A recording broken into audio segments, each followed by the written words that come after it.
Hai, jumpa lagi dengan Dio Donghua. Kali ini menceritakan kepergian Su King dan Kapten ke pasar gelap kota Antler dan kedatangan aliansi 7 sekte yang menghebohkan ke sekte 7 pupil darah. Bagaimanakah kisahnya? Mari kita ikuti. Jangan lupa like dan subscribe ya. Kapten, mengapa tubuhmu gemetaran? Di susunan teleportasi di kota Antler di bagian timur benua Nanhuang. Saat lampu teleportasi berkedip, sosok Su King dan Kapten muncul. Su King biasanya menyembunyikan penampilannya. Kapten bahkan lebih akrab dengan ini dan menyamar sebagai pria paruh baya. Namun, ketika dia keluar dari susunan teleportasi, kakinya jelas gemetar. Su King terkejut. Gemetaran?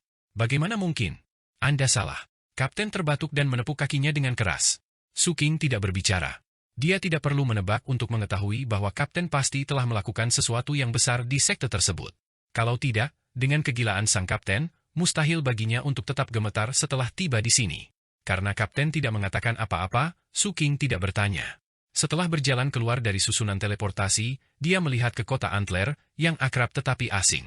Adegan dia berteleportasi dari sini setelah membakar sekte Fajra muncul di benaknya. Su King berjalan ke depan sambil mengenang. Meskipun ini adalah kota cabang dari 7 pupil darah, lokasinya jauh dan lingkungannya keras, menyebabkan tempat ini jauh lebih kotor dan lebih kacau daripada kota utama 7 pupil darah. Ada beberapa hal busuk yang bau di mana-mana di tanah. Banyak sosok kurus duduk di sudut jalan dan menatap langit dengan lesu. Seluruh kota dipenuhi dengan suasana yang menindas. Su King diam-diam berjalan ke depan. Dia tidak bertemu orang bodoh di jalan. Lagi pula, meskipun sifat manusia kejam di tempat terpencil ini, mereka yang bisa bertahan hidup di sini bukanlah orang bodoh. Mereka secara naluriah dapat membedakan siapa yang dapat mereka bully dan siapa yang tidak dapat mereka provokasi. Su King dan Kapten memberi mereka perasaan bahwa mereka termasuk tipe yang terakhir. Su King, apakah kamu benar-benar tidak penasaran? Ketika mereka sampai di gerbang kota Antler, sang Kapten mau tidak mau mengambil sebuah apel dan menggigitnya. Dia tidak terlalu peduli dengan lingkungan sekitarnya. Sebaliknya, dia sangat penasaran bahwa Su King benar-benar bisa menahan diri untuk tidak bertanya. Penasaran? Su King tidak menoleh. Setelah dia berjalan keluar dari Antler City, dia melihat ke tanah zona terlarang yang telah berubah menjadi reruntuhan setelah dewa itu membuka matanya. Antler City tidak jauh dari kota kecil tempat dia berada saat itu. Kamu sama sekali tidak terlihat penasaran. Lupakan. Melihat bahwa Anda pernah menjadi anggota tim saya dan berutang 50.000 batu roh kepada saya dapat membocorkannya sedikit. Leluhur memainkan permainan catur besar. Saya tidak bisa mengatakannya lagi. Jika saya melanjutkan, leluhur mungkin akan menguliti saya hidup-hidup. Kapten melihat sekeliling dan berkata dengan suara rendah. Su King mengangguk dan bergerak maju dengan cepat. Dia tidak akan kembali ke kota yang hancur. Tidak ada yang dia lewatkan di sana sekarang. Apalagi alasan mengapa dia dikejar oleh leluhur sekte Fajra terakhir kali adalah karena keanehan di sana. Tidak ada gunanya pergi lagi. Karena itu, Su King menuju ke perkemahan pemulung. Kapten berjalan di sampingnya sambil melihat hutan belantara di sekitarnya. Saat itu awal musim semi di sini dan jejak salju kadang-kadang terlihat. Angin yang bertiup tidak mengandung kehangatan dan membekukan. Biarkan aku memberitahumu, Su King. Tuan ke-6, dia juga seorang perencana tua. Saat itu di Pulau Starfish, dia menampilkan pertunjukan yang bagus. Kapten melihat bahwa Su King masih tidak terus bertanya dan hatinya gatal. Dia tidak bisa membantu tetapi ingin memamerkan apa yang telah dilihatnya tetapi dia tidak berani. Su King mengangguk. Ah iya, Su King. Tidak baik menjadi seperti ini. Kapten itu sedikit tidak berdaya dan menggigit apel itu. Anda tidak akan pernah menebak apa yang saya lihat di puncak ke-6. Aku terlalu kaget dan terkejut. Ini adalah permainan catur yang sangat besar. Seperti yang diharapkan, yang lebih tua, mereka lebih lihai. Orang-orang tua dari 7 pupil darah kita sedang bermain-main dengan orang-orang. Kapten menarik napas dalam-dalam dan mendesah dengan emosi. Su King mengerutkan kening. Ketika dia mendengar ini, dia tidak mengerti banyak. Dia hanya tahu bahwa hal utama yang dilakukan Kapten harus terkait dengan puncak ke-6.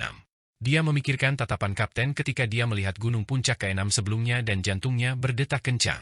Kapten, jangan bilang kamu pergi ke puncak ke-6 untuk menggigit sesuatu. Kapten mengangkat alisnya dengan ketidakpuasan. Apa maksudmu dengan menggigit sesuatu? Wakil Kapten, izinkan saya mengingatkan Anda, siapa yang berbicara dengan atasan mereka seperti ini? Saya Direktur Departemen Pembunuhan, kata Su King dengan tenang. Aku kakak laki-lakimu. Kapten menghabiskan apel dan mengeluarkan buah pir, sepertinya dia tahu bahwa Su King akan mengatakan itu. Aku belum mengakui seorang master, jawab Su King. Cepat dan sapa yang mulia. Kapten mengangkat dagunya dan menatap Su King dengan jijik. Su King terdiam. Dia menemukan bahwa dia tidak bisa menang melawan kapten kali ini, jadi dia pura-pura tidak mendengar dan terus maju. Dengan kecepatannya saat ini, hanya butuh 1 jam untuk melakukan perjalanan dari Antler City ke perkemahan pemulung. Dia melompati puncak gunung dan melihat tempat perkemahan pemulung di kaki gunung, serta hutan gelap gulita di kejauhan. Dari sini dia bisa melihat kabut hitam menyelimuti hutan zona terlarang. Baut petir memenuhi udara dan sesekali mendarat di zona terlarang, mengeluarkan suara gemuruh. Kapten melirik zona terlarang di kejauhan dan menunjukkan sedikit keterkejutan. Zona terlarang ini sangat besar, dan ada fluktuasi keilahian di dalamnya. Su King mengangguk. Di masa lalu, kultivasinya terlalu lemah dan dia tidak tahu tentang ketuhanan. Sekarang setelah dia kembali dan berdiri di sini, dia dapat dengan jelas merasakan fluktuasi keilahian di zona terlarang di kejauhan. Su King mengalihkan pandangannya dan menatap perkemahan pemulung di bawah. Tempat itu masih kacau dan samar-samar dia bisa mendengar tawa yang tidak bermoral dari dalam. Dia berjalan maju. Kapten terbatuk di samping. King kecil, kakak senior menghiburmu sebelumnya, tetapi kamu tidak perlu berkecil hati. Masalah ini terlalu besar, jadi saya tidak bisa memberitahu Anda. Masalah ini melibatkan medan perang. Anda tidak tahu, tetapi ketika saya memasuki puncak ke-6 dan melihatnya, saya tercengang. Selain itu, saya pikir pengembangan 7 pupil darah di masa depan harus sangat baik di bawah kepemimpinan sekelompok perencana lama. Apakah kamu benar-benar tidak penasaran? Bagaimana dengan ini, ucapkan beberapa kata yang baik dan saya akan mengambil risiko dikuliti hidup-hidup untuk memberitahu Anda. Dalam perjalanan menuruni gunung, sang kapten jelas-jelas memiliki rahasia dan terus ingin membuat Su King penasaran. Namun, pada akhirnya, niatnya untuk pamer membuatnya lebih cemas daripada Su King. Su King tetap diam saat dia berjalan ke perkemahan pemulung. Apa yang menyapa matanya mirip dengan apa yang dia ingat. Tanah tertutup kotoran dan lingkungan sekitarnya hancur. Para pemulung memakai jaket kulit. Beberapa tertutup kotoran dan beberapa memiliki bekas luka di wajah mereka. Kedatangan Su King dan kapten menyebabkan perkemahan pemulung yang berisik perlahan menjadi sunyi. Sebagian besar pemulung mundur sedikit dan mengungkapkan ekspresi menjilat. Namun, Su King tahu bahwa di balik ekspresi menjilat ini, mereka mengamati apakah mereka bisa merampok. Su King mengalihkan pandangannya ke mereka, tetapi tidak melihat sosok yang dikenalnya. 2 tahun tidak berbeda dari seumur hidup bagi kebanyakan pemulung. Dia berjalan berkeliling sampai dia tiba di rumah yang dulu dia tinggali. Rumah ini sudah ditempati orang lain.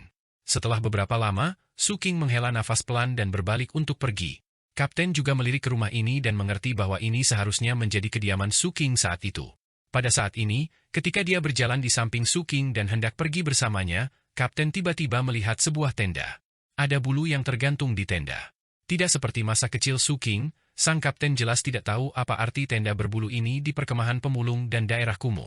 Namun, segera, dia melihat seseorang berjalan keluar sambil mengikat celananya. Jadi begitu. Ini mirip dengan rumah bordil, tetapi tempat perkemahan pemulung menggunakan bulu sebagai papan nama.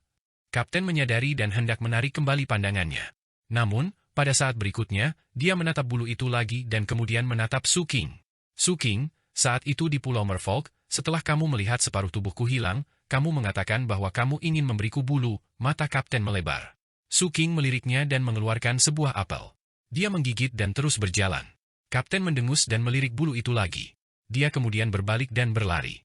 Tidak diketahui bagaimana dia berkomunikasi dengan mereka tetapi ketika dia mengejar Su King, sudah ada 7-8 bulu di tangannya. Ini adalah hal yang baik. Saya akan memberikan 1 kepada Zhang San saat kita kembali. Su King berjalan keluar dari perkemahan pemulung. Saat dia berjalan menuju zona terlarang, dia melirik bulu di tangan kapten. Saat hendak mencapai zona terlarang, tiba-tiba dia bertanya, "Kapten, apa yang kamu lihat di puncak ke-6?" Senyum muncul di wajah kapten. Dia telah menunggu Su King mengatakan ini. Selain itu, dia telah menahannya selama perjalanan, jadi dia tidak menyembunyikannya.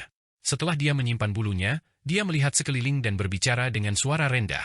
"Sebelum saya memberitahu Anda jawaban ini, ingat rute perang sekte kali ini. Pertama, puncak ke-7 mengadakan kompetisi di Pulau Merfolk. Ini memikat ras mayat laut. Nenek moyang tiba-tiba muncul setelah membuat terobosan.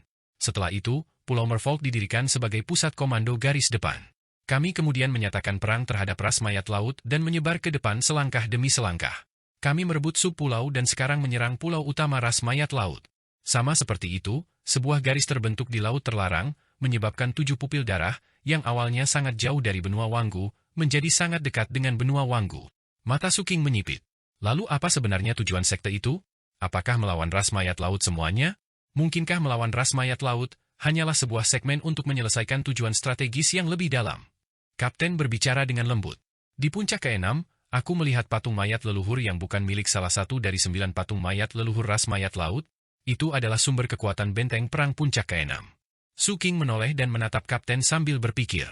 Kapten juga memandang Su King dengan senyum palsu. Zona terlarang ini sedikit aneh tapi secara keseluruhan, tidak apa-apa, kata Su King. Bagus, bagus. Saya terutama pergi ke laut dan belum pernah ke zona terlarang sebanyak itu. Sekarang, saya dapat melihat dan mengalaminya dengan benar. Kapten tertawa. Keduanya secara otomatis menghindari topik sebelumnya seolah-olah mereka telah melupakan masalah ini dan berjalan menuju zona terlarang. Mereka sangat jelas bahwa mereka tidak dapat melanjutkan topik itu. Itu adalah masalah besar yang menyangkut rencana 7 pupil darah. Nyatanya, setelah memikirkannya secara mendalam, mereka bisa merasakan ambisi mengerikan yang tersembunyi di dalamnya. Meskipun ada 9 patung mayat leluhur di ras mayat laut, ini tidak berarti bahwa hanya ada 9 di antaranya sejak lahirnya ras mayat laut. Pada zaman dahulu, pasti ada lebih banyak patung mayat leluhur. Namun karena berbagai kecelakaan, mereka dibawa pergi oleh ras lain untuk penelitian. Bahkan jika pada akhirnya tidak ada petunjuk atau jawaban, mustahil bagi mereka untuk mengembalikan patung-patung itu.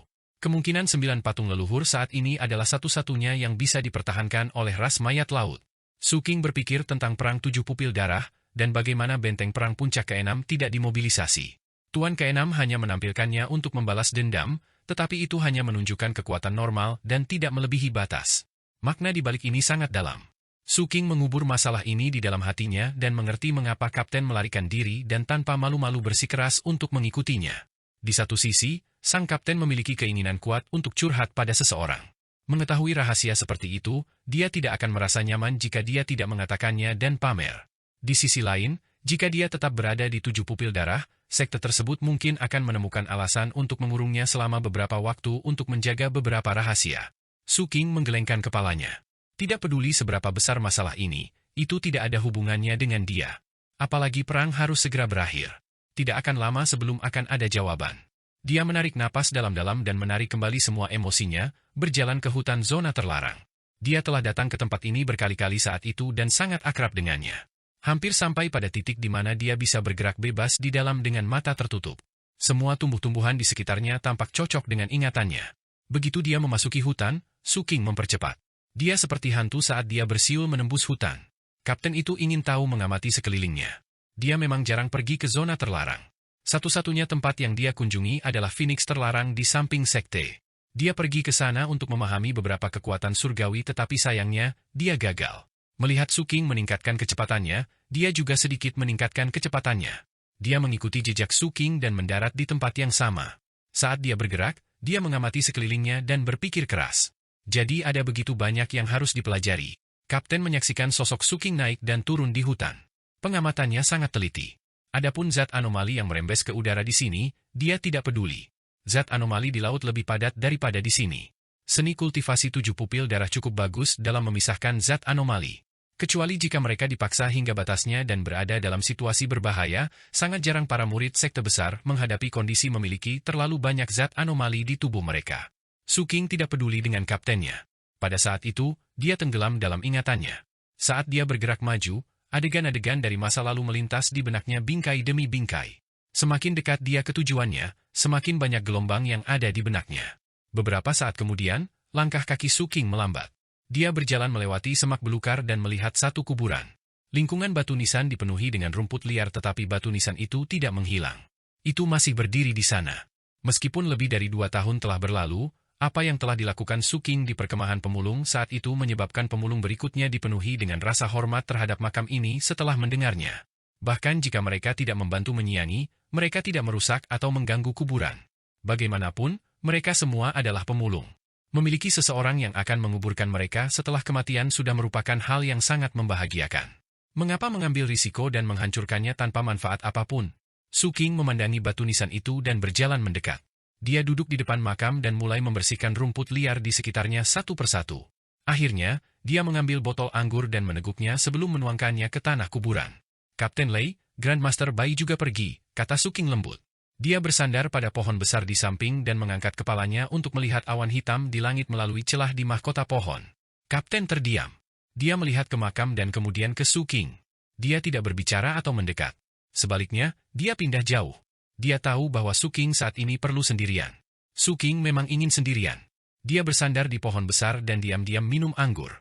Saat langit perlahan menjadi gelap, Su King mengangkat kepalanya dan melihat ke kedalaman hutan. Di sana, tidak ada apa-apa di sana. Kapten Lei, saat itu, kamu mengatakan bahwa mereka yang selamat setelah mendengar suara nyanyian di sini akan melihat orang yang paling mereka rindukan setelah mendengar suara nyanyian untuk kedua kalinya. Namun, ada beberapa orang yang saya rindukan. Saya ingin tahu apakah saya akan melihat mereka semua jika saya benar-benar mendengar suara nyanyian suatu hari nanti. Su King bergumam pelan dan menyesap anggur lagi. Lingkungan sekitar sepi dan tidak ada suara. Langit juga perlahan menjadi gelap dan seluruh hutan berangsur-angsur menjadi gelap gulita. Su King duduk diam. Lebih dari 1 jam kemudian, dia menghela nafas pelan dan bersujud ke makam. Ketika dia bangun, dia meletakkan botol anggur di tanah. Aku masih belum menemukan bunga surga. Su King memandangi batu nisan itu. Setelah sekian lama, dia berbalik dan berjalan ke kejauhan. Selangkah demi selangkah, dia secara bertahap menghilang ke dalam malam. Saat Su King bergerak maju, tidak lama kemudian, langkah kaki terdengar dari belakangnya. Itu kaptennya. Su King, jika ada kesempatan di masa depan, temani aku pulang. Sudah lama sejak saya kembali untuk memberikan penghormatan. Suara kapten agak serak saat dia berbicara dengan lembut. Su King mengangguk. Di kegelapan malam, sosok mereka bergerak maju di hutan yang gelap gulita. Selama waktu ini, tidak ada binatang bermutasi yang muncul. Naluri binatang buas mereka membuat mereka merasakan bahwa 2 orang yang muncul di hutan hari ini benar-benar berbeda dari pemulung biasa. Larut malam, Su King tiba di lembah dan berjalan di dalamnya. Noda darah di tanah saat itu sudah lama dipenuhi rumput liar. Dalam 2 hingga 3 tahun terakhir, banyak rumput 7 daun telah tumbuh kembali dan tidak ada tanda-tanda akan dipetik. Jelas, lembah ini belum ditemukan oleh pemulung lainnya. Melihat gubuk kayu yang runtuh di kejauhan, Su King mengingat kembali adegan dirinya memurnikan racun di dalamnya. Bayangan itu juga dengan jelas mengungkapkan beberapa fluktuasi emosional. Adapun leluhur Sekte Fajra, dia diam sejak Su King datang ke sini. Su King tahu bahwa area yang luas di dalam dan di luar zona terlarang ini tidak hanya mencakup bekas kediamannya tetapi juga bayangan dan leluhur Sekte Fajra. Setelah melewati lembah, Su King melihat kegugusan kuil di kejauhan. Di malam yang gelap, saat sambaran petir muncul di langit, dengan bantuan kecerahan sesaat, gugusan kuil terpantul di mata Su King. Mereka tidak berbeda dari saat itu. Dia bisa membayangkan bahwa meskipun lebih banyak waktu berlalu dan tempat perkemahan pemulung di luar akhirnya berganti generasi, gugusan candi ini akan tetap berdiri di sini selamanya. Sebenarnya ada kuil Dao Surga Ekstrim di sini juga. Ketika Su King sedang menatap kuil, sang kapten berseru pelan. Kuil Dao Surga Ekstrim? Su King menatap kapten. Aku ingat sekarang. Sebelumnya, saya melihat Anda menampilkan kekuatan suci yang mirip dengan pedang surgawi. Saya merasa itu akrab pada waktu itu. Dari kelihatannya sekarang, apakah Anda memahami Extreme Heaven Saber di sini, bukan? Saat kapten berbicara, matanya melebar karena terkejut. Semakin aku mengingat serangan pedangmu, semakin terlihat seperti itu. Apakah saya benar? Surga, itu pedang surga ekstrim. Apakah Anda tahu apa saber surga ekstrim itu? Itu hal yang luar biasa. Su King melirik kapten itu dalam-dalam. Dia sudah terbiasa dengan hobi pihak lain untuk bertingkah misterius. Dia juga tahu bahwa begitu dia bertanya, dia mungkin berhutang batu roh. Dia juga tahu bahwa untuk menghadapi hobi seperti itu, dia harus bersikap seolah dia tidak penasaran. Kapten kemungkinan besar akan menumpahkan kacang ketika dia tidak bisa menahannya lagi. Dia menarik pandangannya dan berjalan menuju gugusan kuil. Kapten berkedip dan mengikuti di belakang, berseru kaget saat dia berjalan. Menakjubkan. Wow, luar biasa. Saat dia berbicara, Su King tiba di lokasi gugusan kuil. Dia menemukan kuil tempat dia memahami serangan pedang saat itu dan melangkah masuk. Dia mengangkat kepalanya dan menatap patung di kuil sebelum duduk bersila di samping. Selain memberi hormat kepada Kapten Lei, dia juga ingin melihat apakah dia dapat terus memahami pedang surgawi di sini dan meningkatkan kekuatannya. Seperti yang diharapkan, itu adalah patung Dao Surga Ekstrim. Begitu Kapten memasuki kuil, dia tertarik dengan patung itu. Dia dengan cepat pergi dan berputar di sekitarnya. Dia kemudian memandang Su King, yang duduk di samping dan mencoba memahami sesuatu. Kapten berkedip dan tersenyum palsu tetapi tidak berbicara.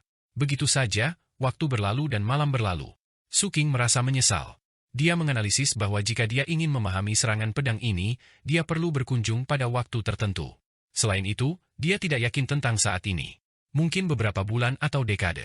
Oleh karena itu, saat sinar pertama matahari pagi tersebar dari dunia luar, Su King berdiri. Kapten tertawa riang. Kamu tidak berhasil, kan? Itu yang diharapkan. Akan aneh jika Anda bisa berhasil. Mengapa? Su King terkejut. Kamu tidak bisa menahannya lagi, kan? Anda harus bertanya kepada saya, bukan? Mengapa Anda tidak terus menahannya lagi? Kapten itu sangat sombong. Su King menatap mata kapten dan tidak berbicara. Kapten berkedip tetapi tidak mengatakan apa-apa. Lama kemudian, Su King menghela nafas. Kakak senior, tolong beritahu aku alasannya. Kapten tertawa keras dan sangat sombong. Kalau begitu aku akan memberitahumu. Namun, jangan lupakan 50.000 batu roh yang kamu berutang padaku. Dengan itu, sang kapten menjawab dalam satu nafas. Dikatakan bahwa kuil Dao Surga Ekstrim berasal dari kerajaan Dao Surga Ekstrim di era Surga Ekstrim. Namun, sangat sedikit sejarah yang ditinggalkan oleh kerajaan Dao ini. Hanya beberapa zona terlarang yang memiliki kuil Dao seperti itu. Patung-patung yang diabadikan di kuil Dao semuanya sama. Bertahun-tahun yang lalu, seseorang menemukan bahwa kuil Dao ini sebenarnya mengandung warisan yang sangat mencengangkan yang jika dipahami sepenuhnya dapat dilihat sebagai seni kultivasi tingkat kaisar yang dapat digunakan oleh semua ras. Namun, kesulitan pemahamannya sangat tinggi dan itu tergantung pada takdir. Teknik pedang di setiap kuil Dao berbeda, jadi tidak ada yang tahu berapa banyak jurus pedang yang ada di warisan tingkat kaisar ini.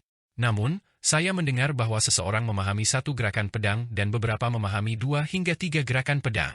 Sepertinya yang paling mengerti hanya 6-7 jurus pedang. Namun, bagaimanapun juga, tidak ada keraguan tentang kekuatannya. Setelah memahami lebih dari 3 jurus saber, itu sebanding dengan kemampuan surgawi semu tingkat kaisar.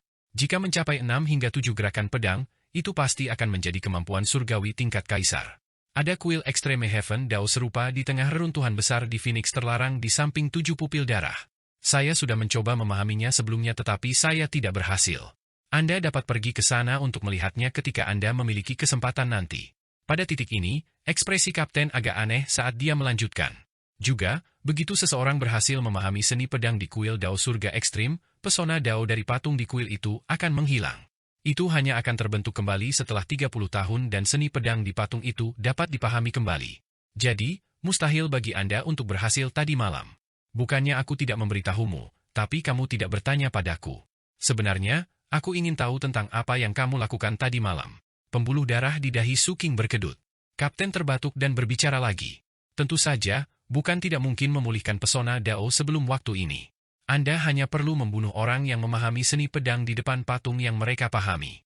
Dengan cara ini, pesona patung akan segera pulih dan dapat dipahami kembali. Mendengar kata-kata kapten, mata Su King menyipit. Dia melihat patung di kuil. Baru sekarang dia tahu bahwa kuil ini memiliki latar belakang seperti itu. Mengingat serangan pedang saat itu, Su King mendapatkan lebih banyak wawasan. Kapten mendesah dalam hati. Dia juga tahu bahwa keberuntungan semacam ini tidak sesederhana menggigit. Tidak hanya membutuhkan pemahaman, tetapi juga membutuhkan takdir. Yang terpenting, patung ini tidak lagi memiliki pesona spiritual. Dia tidak mungkin membunuh Su King dengan imbalan kesempatan untuk memahaminya. Selain itu, dia merasa bahwa dia mungkin tidak akan bisa mengalahkan Su King. Anak ini telah menyembunyikan kekuatannya dalam-dalam. Oleh karena itu, meskipun dia sangat tertarik dengan Extreme Heaven Saber ini, tidak ada yang bisa dia lakukan. Saat itu fajar. Su King tidak melanjutkan ke kedalaman zona terlarang. Bahkan dengan kultivasinya saat ini, dia masih bisa merasakan perasaan surgawi yang jahat terkunci padanya. Oleh karena itu, setelah Su King menatapnya beberapa kali, dia dengan tegas memilih untuk pergi. Tempat-tempat dengan kuil Dao Surga Ekstrim biasanya disegel dengan beberapa binatang buas dan entitas aneh. Su King, zona terlarang di dekat rumahmu ini tidak sederhana. Kapten juga merasakan kunci indera surgawi dari kedalaman zona terlarang. Dia melihat ke kejauhan dengan penuh arti, tubuhnya memancarkan udara dingin. Su King tidak mengatakan apa-apa dan melayang ke udara. Dia tidak berencana untuk berjalan kembali. Kapten tersenyum dan juga naik ke udara. Namun, ketika dia berada di udara, dia melihat ke belakang berkali-kali ke kuil Dao dan kemudian ke kedalaman zona terlarang. Di langit jauh di zona terlarang, kabut perlahan mengalir. Itu tampak seperti rambut hitam seorang wanita berkibar di langit. Kebencian yang pekat terus muncul dari kedalaman zona terlarang dan menyatu menjadi awan, menyebabkan rambut panjangnya menjadi lebih lebat. Dari jauh, seolah-olah seluruh zona terlarang ini adalah kepala seorang wanita. Aku ingin tahu entitas aneh apa yang disegel di sini. Aku benar-benar ingin melihatnya, Kapten bergumam. Dia ragu sejenak sebelum berbalik dan terbang menuju Su King. Su King, kemana kamu akan pergi selanjutnya? Jangan bilang kamu kembali ke sekte begitu saja. Ketika dia tiba di samping Su King, Kapten meregangkan punggungnya dan mengeluarkan sebuah apel untuk dimakan saat dia berbicara. Saya berencana mencari pasar gelap untuk menjual sesuatu. Su King dengan tenang berbicara. Menjual barang di pasar gelap? Barang curian? Mata Kapten berbinar. Su King melirik Kapten dan mengangguk. Biarkan aku melihatnya. Mengapa Anda tidak menjualnya kepada saya? Saya paling suka barang curian. Minat sang kapten terusik. Su King ragu-ragu sejenak. Dia merasa tidak baik menjualnya kepada seorang kenalan. Setelah diketahui bahwa artefak sihir hanya memiliki cangkangnya yang tersisa dan akan hancur dengan sedikit kekuatan, pihak lain akan segera menemukannya. Barang-barang ini cocok untuk pasar gelap. Su King menolak dengan sopan. King kecil, kamu tidak bisa begitu pelit. Bukankah itu sama dengan siapapun Anda menjual barang? Apakah Anda memandang rendah saya? Saya punya uang. Kapten melotot. Ekspresi Su King aneh. Dia terbatuk dan memutuskan untuk tidak mengelabui kapten. Oleh karena itu, dia tidak menjawab kata-kata pihak lain dan mempercepat, langsung menuju susunan teleportasi Antler City. Adapun pasar gelap yang dia pilih, dia sudah bertanya dari leluhur Sekte Fajra sebelum dia datang. Di sebuah tempat bernama Kota Lingyou yang dekat dengan wilayah sekte itu, kehancuran di sekitarnya bahkan lebih buruk daripada di Dataran Merah. Oleh karena itu, tempat itu juga tidak dihargai oleh berbagai kekuatan tetapi mengumpulkan orang-orang ganas dan lambat laun menjadi pusat perdagangan pasar gelap. Adapun barang-barang yang ingin dia jual, leluhur Sekte Fajra telah menyerap sebagian besar energi mereka sebelum menggunakan beberapa metode untuk membuatnya terlihat seperti tidak ada masalah. Awalnya, Su King juga tidak berpikir untuk menjualnya, tetapi pengeluaran untuk memperbaiki serangga hitam kecil itu terlalu besar. Saat ini, dia tidak memiliki banyak batu roh yang tersisa, jadi Su King memikirkan artefak sihirnya. Aku akan kembali ke sekte setelah menjualnya. Su King mengambil keputusan. Saat dia melaju, dia semakin dekat ke Antler City dan akan mencapainya dalam 7 hingga 8 menit lagi. Namun, Su King tiba-tiba berhenti di udara dan melihat ke tanah. Di darat, ada konvoi menuju kota Antler. Ada lebih dari 30 gerbong yang benar-benar hitam dalam konvoi tersebut. Bahkan orang-orang yang duduk di gerbong dan para penjaga di sekitarnya mengenakan jubah hitam. Perasaan yang diberikan konvoi itu adalah kesuraman dan niat membunuh. Di daerah ini, tidak banyak kekuatan yang berani memprovokasi kekuatan seperti itu. Ini terutama terjadi karena jelas ada kultivator kondensasi Ki tingkat tinggi di dalam yang auranya membawa tekanan luar biasa. Selain itu, di gerbong di tengah, Su King melihat seorang lelaki tua. Kultivasi orang tua ini berada di alam Foundation Building tetapi belum mencapai tingkat menyalakan api hidupnya untuk mengaktifkan formulir kecemerlangan mistik. Di mata Su King, fluktuasi kekuatan sihir di tubuh pihak lain terlihat sekitar 15-16 lubang sihir yang terbuka. Adapun gerbong lainnya, orang luar mungkin tidak dapat merasakannya tetapi mereka terlihat jelas di mata Su King. Setiap gerbong adalah sangkar yang memenjarakan para pemulung. Ada pria dan wanita, dan kebanyakan dari mereka adalah anak-anak. Semuanya tidak sadarkan diri. Ada beberapa orang dewasa yang terjaga tetapi ekspresi mereka putus asa dan tubuh mereka tanpa kekuatan. Mereka berbaring di kandang dengan keputusasaan di mata mereka. Merpati malam benar-benar menyebalkan. Itu seperti hantu yang tertinggal yang tidak bisa dibunuh apapun yang kau lakukan. Kapten juga melihat konvoi di tanah dan berkata dengan jijik. Apakah karena permintaan akan pemelihara harta karun sangat tinggi sehingga kita tidak bisa membunuh mereka sepenuhnya? Su King dengan dingin melihat konvoi di bawah dan bertanya. Itu benar. Permintaan benua Nanhuang untuk pemelihara harta karun terutama berasal dari bumi ungu dan sekte Litu. Namun, di luar negeri, terutama benua Wanggu, permintaan mereka akan pemelihara harta bahkan lebih besar. Lagi pula, harta sihir tidak hanya membutuhkan pemelihara harta karun untuk menyerap zat anomali, tetapi juga beberapa fragmen harta karun sihir dan artefak sihir tingkat tinggi. Demikian pula, mereka juga membutuhkan nyawa orang untuk membersihkannya. Ada banyak transaksi yang dilakukan secara diam-diam bahkan di aliansi 7 sekte. Selain itu, menggunakan nyawa banyak pemelihara harta akan memiliki efek yang lebih baik dalam memelihara harta, jadi semua ras terlibat dalam transaksi mereka. Ras manusia di benua Nanhuang kurang lebih memiliki beberapa jejak garis keturunan kerajaan hijau ungu, jadi menggunakannya untuk memelihara harta memiliki hasil yang luar biasa. Oleh karena itu, merpati malam sangat aktif di benua Nanhuang, kata sang kapten dengan murung. Su King terdiam dan melihat konvoi di bawah. Detik berikutnya, tongkat besi hitam bersiul keluar dari bayangan di belakangnya. Saat guntur bergemuruh, tongkat besi hitam turun seperti sambaran petir hitam dan melewati leher anggota merpati malam berjubah hitam. Merpati malam kondensasi Ki ini tidak bisa mengelak sama sekali. Nyatanya, mereka bahkan tidak bisa melihatnya dengan jelas sebelum mereka menemui ajalnya. Dari jauh, orang hanya bisa melihat garis hitam berenang di antara gerbong, dan darah menyembur keluar dari tubuh. Bahkan orang tua Foundation Building tidak dapat bereaksi tepat waktu dan langsung tertusuk. Namun, leluhur sekte berlian tidak membunuhnya. Dia membawa tubuh lelaki tua itu ke hadapan Su King. Pria tua itu menggigil, matanya menunjukkan kengerian yang belum pernah terjadi sebelumnya. Di matanya, Su King dan Kapten, yang telah mengubah penampilan mereka, memancarkan fluktuasi mengerikan yang memengaruhi lingkungan sekitar dan merusak penglihatannya. Dalam persepsinya, dua orang di depannya bisa menghancurkan tubuh dan jiwanya dengan satu jari. Lagi pula, meskipun mereka semua berada di ranah Foundation Building, perbedaannya terlalu besar. Lansia, kemana konvoi Anda pergi? Su King dengan dingin bertanya. Pria tua itu ragu sejenak dan ketidaksabaran muncul di wajah Su King. Saat dia hendak menginterogasinya, Kapten tersenyum. Biarkan aku yang melakukannya. Dengan itu, dia mengangkat tangan kanannya dan meraih udara. Segera, udara dingin yang tak terhitung jumlahnya berkumpul menjadi jarum. Di bawah kengerian lelaki tua itu menembus tubuhnya dan perlahan-lahan beredar melaluinya. Rasa sakit yang ditimbulkan oleh pengembaraan ini tidak berlangsung lama sebelum lelaki tua itu pingsan dan mengatakan kepada mereka semua yang dia ketahui dengan jujur. Mereka bukan satu-satunya yang dikirim oleh Merpati Malam kali ini. Semua anggota Merpati Malam di benua Nanhuang telah menerima perintah dari atasan mereka untuk diam-diam mengirimkan barang di tangan mereka ke 7 pupil darah. Dia juga memberitahu mereka bahwa tidak lama kemudian klien utama datang ke 7 pupil darah dari jauh. Pihak lain menginginkan sejumlah besar barang. Ada banyak konvoi seperti itu di seluruh benua Nanhuang, dan mereka semua sedang memikirkan cara untuk menuju ke Seven Blood Ace. Ketika Su King mendengar berita ini, kilatan ganas melintas di matanya. Dia merasa jijik. Kapten juga menyipitkan matanya. Dengan lambaian tangannya, seluruh tubuh lelaki tua itu bergetar dan meledak, berubah menjadi balok es yang mendarat di tanah, tubuh dan jiwanya hancur. Sepertinya Departemen Pembunuhan akan memiliki beberapa pekerjaan yang harus dilakukan. Namun, saya penasaran. Siapa klien besar yang dia sebutkan? Apakah datang dari jauh berarti dia adalah orang luar? Kapten terdiam dan menatap Su King. Su King tidak berbicara tetapi keganasan di matanya sangat kuat.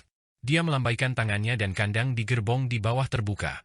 Semua orang di dalam bangun dan mendapatkan kembali kebebasan mereka. Su King tidak terlalu peduli. Mereka hanya bertemu secara kebetulan, dan dia hanya bergerak karena dia membenci Merpati Malam. Dia melanjutkan perjalanan ke Antler City dengan Kapten. Keduanya dengan cepat berteleportasi dan menuju kota Lingyou. Kota Lingyou, yang terletak di tepi wilayah sekte itu, adalah kebalikan dari lingkungan yang sepi di sekitarnya. Kota kecil ini cukup ramai dan tidak ada keteraturan. Oleh karena itu sering menjadi tempat yang disukai para penjahat dan penjahat. Ini menyebabkan kota ini dipenuhi dengan kekacauan, dan ada banyak pembudidaya Foundation Building di sini. Bahkan Golden Core sesekali muncul. Kebanyakan dari mereka ada di sini untuk berdagang barang-barang teduh. Secara umum, mereka yang berani datang ke sini untuk berdagang biasanya adalah orang-orang yang percaya diri. Selain itu, meskipun kota ini kacau, bukan berarti kota ini dipenuhi dengan pembunuhan tanpa akhir. Selama para pengunjung tidak mengungkapkan kekayaannya, mereka masih bisa bergerak tanpa masalah di sini. Kemakmuran yang tidak normal ini juga menyebabkan kota Lingyou cukup terkenal di benua Nanhuang, dan berbagai kekuatan tinggal di sini. Survival of the fittest adalah satu-satunya aturan di sini.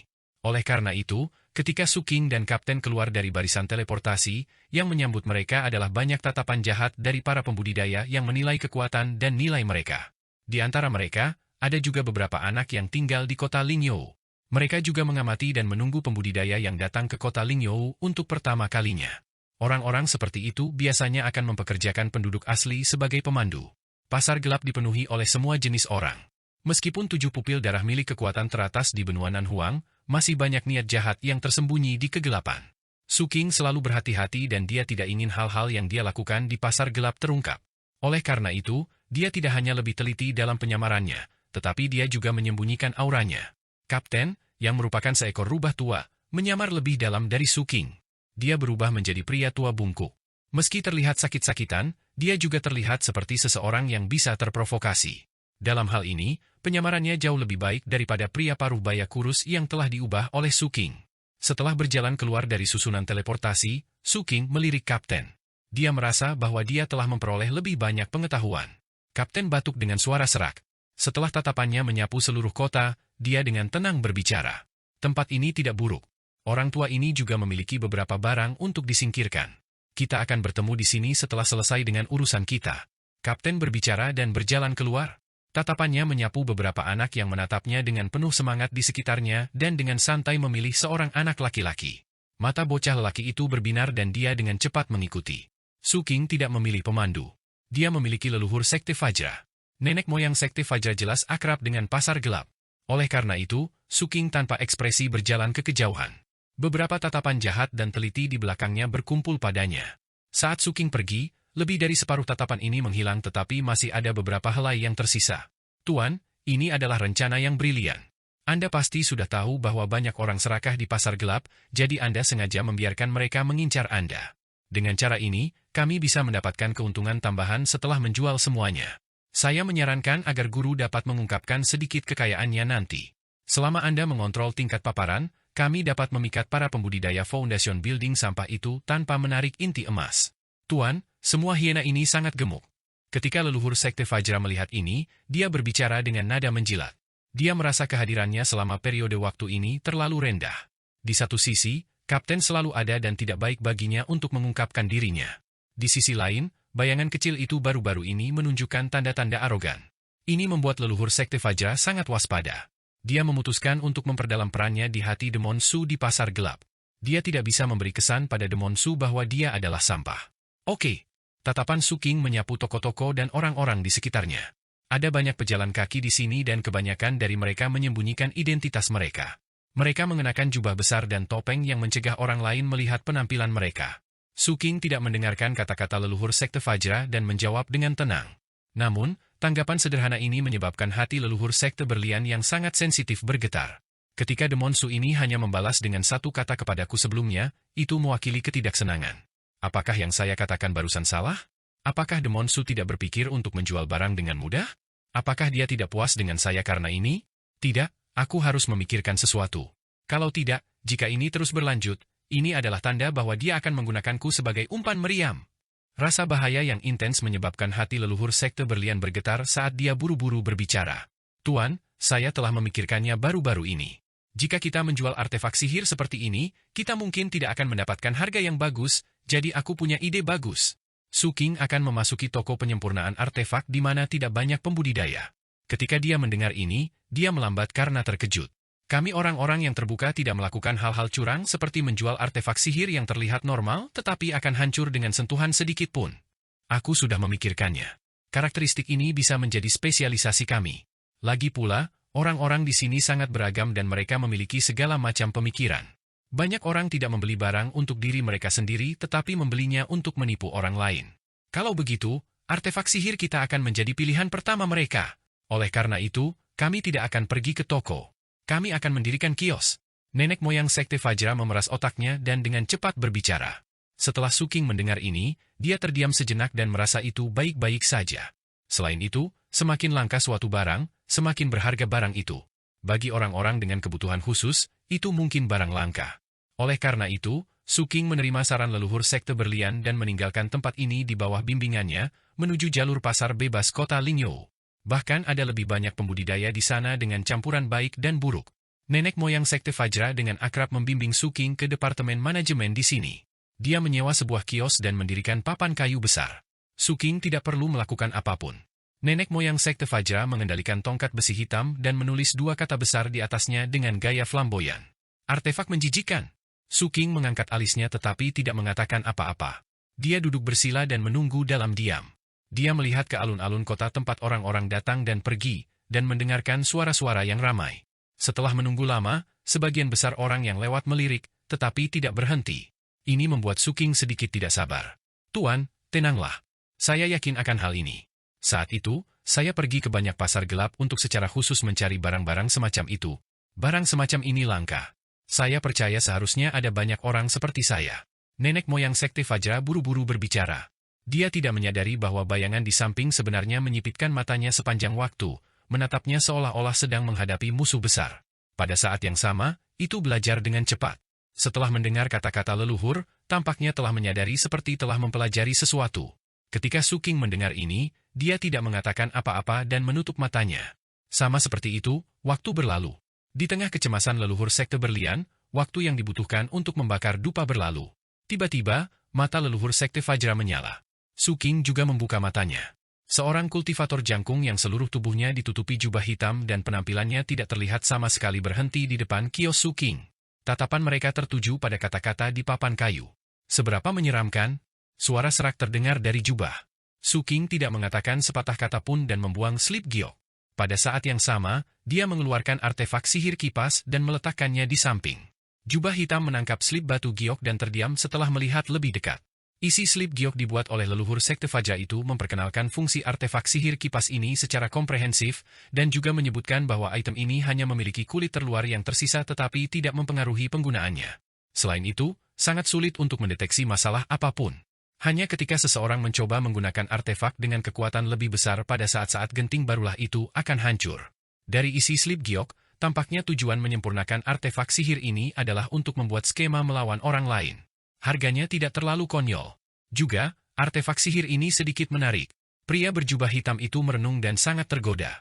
Pada akhirnya, mereka mengeluarkan seikat tiket roh dan menyerahkannya kepada Su King. Su King mengambilnya dan melambaikan lengan bajunya. Artefak sihir kipas terbang keluar dan mendarat di tangan pria berjubah hitam itu. Dari tangan mereka yang terulur, Su King dapat mengetahui bahwa pihak lain adalah seorang kultivator wanita muda. Dia meraih kipas angin dan memeriksanya. Puas, dia segera pergi. Melihat bahwa dia benar-benar menjualnya dengan harga tertentu, Su King cukup senang. Nenek moyang sekte Fajra juga menghela nafas lega dan mentransmisikan suaranya dengan suara rendah. Guru, jangan khawatir. Saya memahami tipe orang ini dengan sangat baik. Artefak ajaib ini bisa dianggap istimewa. Mereka tidak berharga bagi banyak orang. Namun, di mata sebagian orang, itu adalah cara yang bagus untuk mengelabui orang. Selain itu, mereka jarang terlihat dan tidak mungkin dijaga. Anda hanya perlu memikirkan cara untuk membuat musuh mengambil benda ini. Pihak lain bahkan tidak akan tahu bagaimana mereka mati. Tidak buruk. Su King menyemangati. Kata-kata ini membuat leluhur sekte Fajra bersemangat. Dia telah mengatakan yang sebenarnya. Orang-orang di pasar gelap tidak semuanya di sini untuk membeli sendiri. Banyak dari mereka memiliki cerita mereka sendiri. Bagi mereka, barang-barang menyeramkan seperti itu langka. Segera, Su King menyambut pelanggan keduanya. Orang ini tampaknya bukan manusia tetapi bukan manusia. Setelah memeriksa slip giok Su King, dia tidak ragu sama sekali dan membeli 3 sekaligus sebelum pergi. Sama seperti itu, ketika senja tiba, 8 artefak ajaib yang telah disiapkan Su King semuanya terjual. Su King meninggalkan kios dan berjalan melewati pasar untuk menemukan kapten dan kembali ke sekte tersebut. Meski hari sudah senja, ada lebih banyak pembudidaya yang bergerak di pasar. Saat Su King berjalan, pandangannya menyapu kios-kios di sekitarnya. Tiba-tiba, tatapannya membeku dan dia berhenti, berjalan menuju sebuah kios di samping. Tidak ada barang di kios ini. Hanya beberapa kata yang diukir di papan kayu di samping. Ada 2 kata di dalamnya yang menarik perhatian Su King. Pil jiwa. Pemilik warung juga mengenakan jubah hitam. Mustahil untuk mengetahui apakah mereka laki-laki atau perempuan. Mereka juga mengenakan topeng wajah hantu. Ketika mereka melihat Su King bertanya tentang barang itu, mereka mengangkat kepala dan memandang dengan dingin. 100.000 batu roh per pil. Su King mengerutkan kening. Dia tahu bahwa pil jiwa itu mahal. Terlepas dari apakah itu menyempurnakan artefak, membuka lubang sihir dengan teknik kultivasi khusus, atau teknik jahat lainnya, item ini akan berguna. Namun, dengan harga seperti itu, kecuali kualitasnya dapat diterima, itu tidak sepadan. Seolah-olah dia telah menebak pikiran Su King, penjual itu berbicara dengan tenang. Kualitasnya oke. Mereka disempurnakan dengan jiwa foundation building. Su King terdiam. Jika mereka disempurnakan dengan jiwa foundation building dan jumlahnya cukup banyak, mereka akan membantunya untuk membuka lubang sihirnya. Dia hanya berjarak 11 lubang ajaib dari menyalakan bola api kehidupan ketiga. Su King ingin membuka 11 lubang ajaib ini dengan cepat. Oleh karena itu, dia membuang segulung tiket batu roh. Vendor itu melirik mereka dan melambaikan tangannya, menyerahkan sebuah kotak batu giok. Su King mengambilnya dan membukanya. Setelah melirik, pupil matanya sedikit menyempit. Mereka memang jiwa foundation building. Terlebih lagi, jiwa-jiwa foundation building ini adalah milik anggota ras mayat laut. Ada juga beberapa jiwa kondensasi ki yang tercampur. Mereka juga dari ras mayat laut. Su King melirik pemilik kios tetapi tidak melihat aura kapten padanya. Dalam hal ini, jika semua pil jiwa orang ini dimurnikan dari jiwa anggota ras mayat laut, ada kemungkinan besar bahwa yang lain adalah pembudidaya 7 mata darah. Hanya 7 mata darah yang memiliki begitu banyak jiwa ras mayat laut sekarang. Berapa lagi? Su King bertanya. Tangan kanannya dengan santai mengetuk tongkat besi hitam itu. Banyak. Pemilik kios mengangkat kepalanya dan menatap Su King dengan ekspresi dingin dan arogan. Su King merenung. Beberapa napas kemudian, dia mengambil keputusan. Saya ingin 40. Begitu kata-kata ini diucapkan, pemilik warung juga terkejut. Kesombongannya hilang dan napasnya menjadi sedikit tergesa-gesa. Dia jelas ragu-ragu. Saya tidak punya banyak di sini. Tunggu aku. Saya punya rekan lain. Kita seharusnya bisa mengumpulkan cukup banyak. Tentu, saya membeli begitu banyak, jadi kalian perlu menambahkan lebih banyak, kata Su King dengan serius. Penjualnya juga orang yang lugas. Dia mengangguk dan mengirimkan suaranya ke teman-temannya. Tidak lama kemudian, 5-6 pembudidaya berpakaian seperti dia dengan cepat tiba di sekitarnya. Setelah mereka mendekat, mereka menaksir Suking beberapa kali. Di antara mereka, ada seorang kultivator tinggi dengan aura yang sangat kuat. Dia menatap Suking untuk waktu yang lama. Suking juga melihat mereka.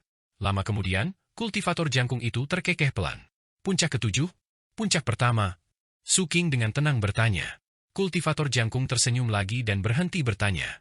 Dia mengeluarkan tas penyimpanan dan melemparkannya ke Suking. 43. Setelah Suking mengambil dan memeriksanya, dia menyerahkan tiket roh yang dia peroleh untuk menjual artefak sihir dan berbalik untuk pergi. Setelah dia pergi, pria berjubah hitam ini melihat ke arah yang ditinggalkan Suking. Penjual berbicara dengan suara rendah. Kakak senior kedua, siapa anak dari puncak ketujuh ini? Hadiah sekte belum dikeluarkan. Mengapa dia begitu kaya?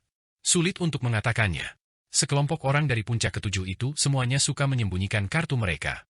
Kami akan menyelidikinya nanti. Jika dia sangat kaya, dia mungkin membutuhkan pelindung Dao, bukan?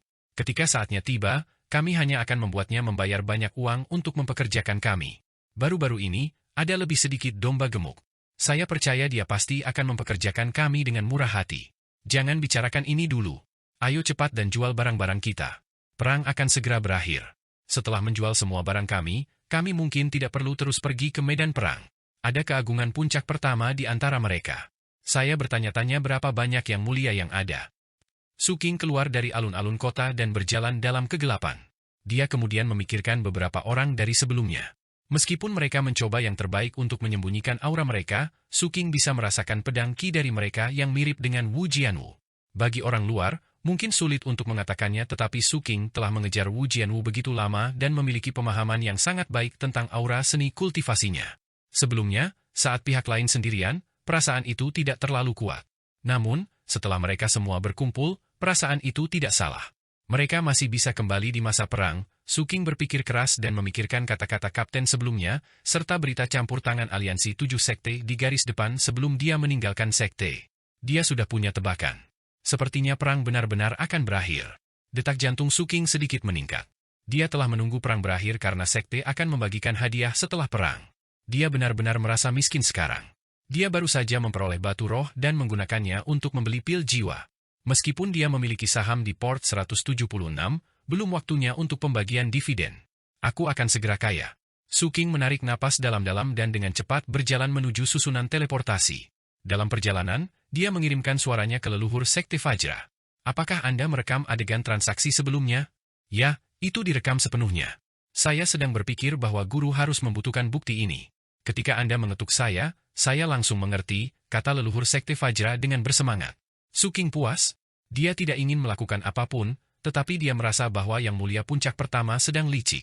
Oleh karena itu, dia merekamnya untuk digunakan di masa mendatang. Setelah meletakkan pemikiran ini, Suking terus maju. Di malam yang gelap, selain beberapa tempat tertentu, ada lebih sedikit pejalan kaki. Tatapan yang tersembunyi dalam kegelapan berkumpul pada Suking. Suking tidak peduli dengan itu.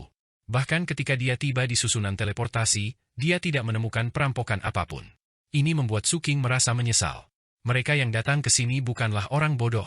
Sebagian besar dari mereka tidak akan melakukan sesuatu yang mereka tidak percaya diri. Suking menggelengkan kepalanya. Ketika dia tiba di samping susunan teleportasi, dia tidak melihat kaptennya, jadi dia mengeluarkan slip batu giok dan mentransmisikan suaranya. King kecil, kamu bisa kembali dulu. Saya melihat beberapa orang yang menyenangkan di sini. Haha, beberapa yang mulia dari puncak pertama sebenarnya diam-diam menjual beberapa sumber daya perang. Saya telah memutuskan untuk mengambil foto dan memberikannya kepada Paman Tuan untuk melihat apakah saya dapat memeras sesuatu. Suking menggelengkan kepalanya.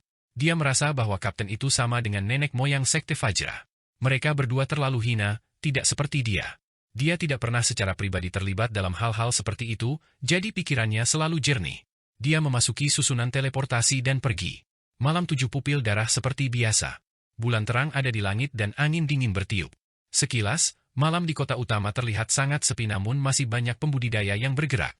Beberapa dari berbagai kekuatan di kedalaman gang sedang bertempur dan pembunuhan antar murid adalah hal biasa bahkan di masa perang. Namun, semua ini tidak ada hubungannya dengan Suking. Dia telah benar-benar keluar dari level bawah dan mengandalkan pembunuhannya untuk mencapai levelnya saat ini selangkah demi selangkah. Suking bergerak sangat cepat. Dia juga melihat anggota Departemen Pembunuhan berpatroli di malam hari dan melewati Jalan Pankuan. Dia berhenti sebentar di sini. Penginapan itu sudah lama tutup. Untuk beberapa alasan, Su King memikirkan ular besar di penginapan. Segera, Su King menarik kembali pikirannya dan meninggalkan Jalan Pankuan, kembali ke tempat berlabuhnya di Pelabuhan 176. Dia meletakkan kapal ajaib dan berjalan ke kabin. Dia kemudian mengeluarkan pil jiwa. Setelah memeriksa lagi dan memastikan bahwa tidak ada yang salah, dia membakar sebuah pil dengan api jahat dan menggabungkannya ke dalam tubuhnya. Segera, kekuatan jiwa yang terkandung dalam pil jiwanya berkumpul di tubuhnya. Itu dibebankan ke aperture ajaib ke-80. Jika satu tidak cukup, dia akan menggunakan 4. Jika masih belum cukup, maka dia akan menggunakan 10. Tidak lama kemudian, sebuah ledakan tampaknya terjadi di tubuh Su King dan fluktuasi kekuatan sihirnya sangat kuat. Apertur sihir ke-80 miliknya akhirnya dibuka. Su King tidak berhenti dan terus menyempurnakan pil jiwa yang tersisa.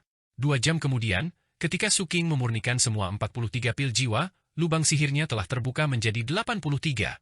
Saat ini, dia hanya berjarak 7 lubang sihir dari bola api kehidupan ketiga. Sayang sekali perbedaan antara pil jiwa dari puncak pertama dan yang diberikan oleh Tuan ke-6 terlalu besar. Lagi pula, level jiwa yang dimurnikan berbeda. Su King menghela nafas dengan emosi dan bahkan lebih banyak antisipasi. Tidak akan lama lagi aku bisa membentuk bola api kehidupan ketiga. Pada saat itu, detak jantung Su King sedikit meningkat. Dia merasa bahwa begitu bola api kehidupan ketiganya terbentuk, kekuatan tempurnya akan mencapai tingkat yang sangat mencengangkan. Dengan lentera kehidupan, saya akan memiliki kekuatan 4 api. Ditambah dengan gagak api Refine All Life, saya akan mencapai level 5 api dan mampu menekan semua kultivator foundation building. Prasyaratnya adalah bahwa pihak lain tidak memiliki lentera kehidupan. Su King mengeluarkan 2 kotak keinginan dari tas penyimpanannya. Setelah memeriksanya, dia terus menuangkan kekuatan sihir ke dalamnya, terus merawatnya. Mereka hampir siap. Suasana hati Su King menjadi lebih baik. Namun, dia segera memikirkan merpati malam yang telah dia lihat dalam perjalanan pulang dan niat membunuh muncul di matanya. Namun, dia hanya Direktur Departemen Pembunuhan Puncak ke-7. Selain itu, dia telah merebut tahanan, Departemen Pembunuhan, puncak lainnya untuk mempelajari serangga hitam kecil, jadi akan sangat sulit bagi mereka untuk bekerja sama dengannya dalam masalah ini. Oleh karena itu, Su King mengeluarkan slip giok transmisi suara dan merenung sejenak sebelum mentransmisikan suaranya ke Tuan ke-6. Dia melaporkan masalah dia bertemu merpati malam di jalan. Dia kemudian menunggu instruksi Tuan ke-6.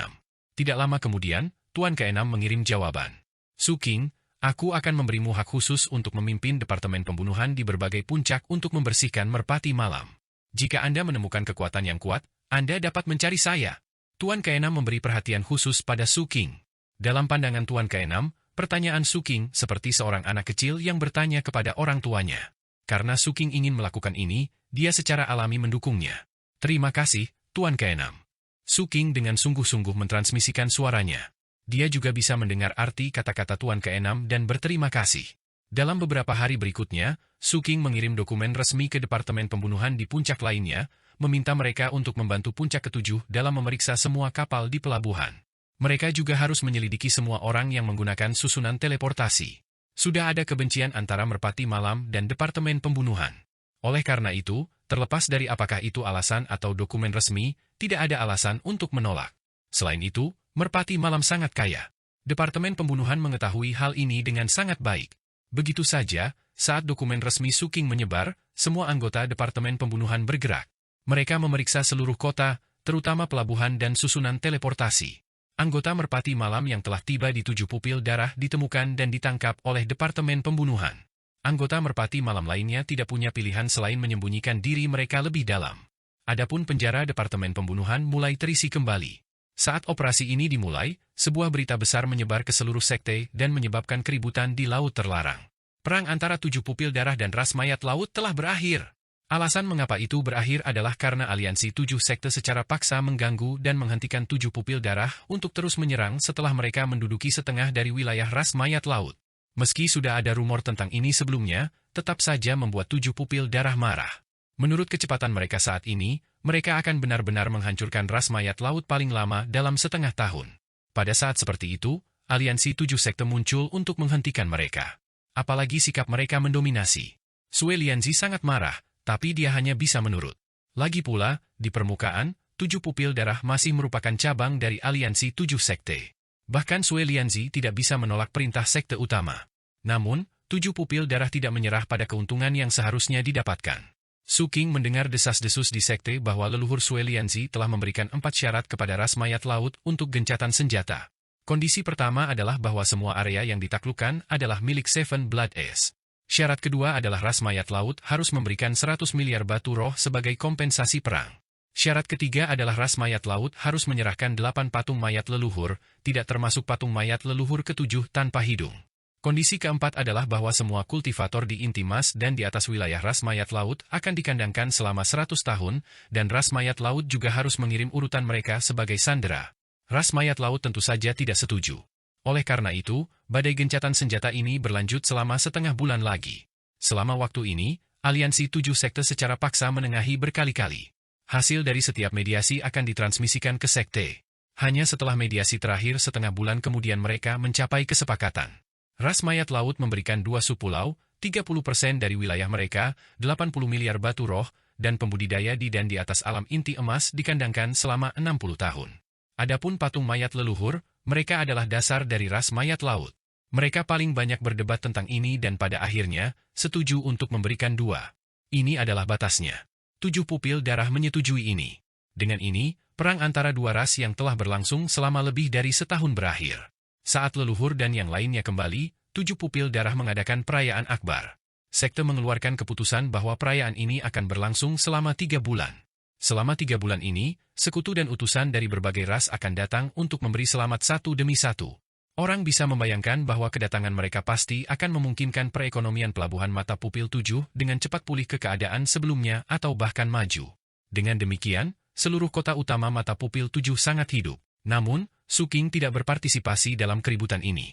Setiap hari, selain berkultivasi, memelihara kotak keinginan, dan mempelajari serangga hitam kecil, sebagian besar energinya dihabiskan untuk mengatur agar Departemen Pembunuhan mencari merpati malam.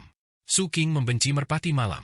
Karena dia tahu bahwa mereka akan datang ke 7 pupil darah, dia bersiap untuk merusak organisasi ini.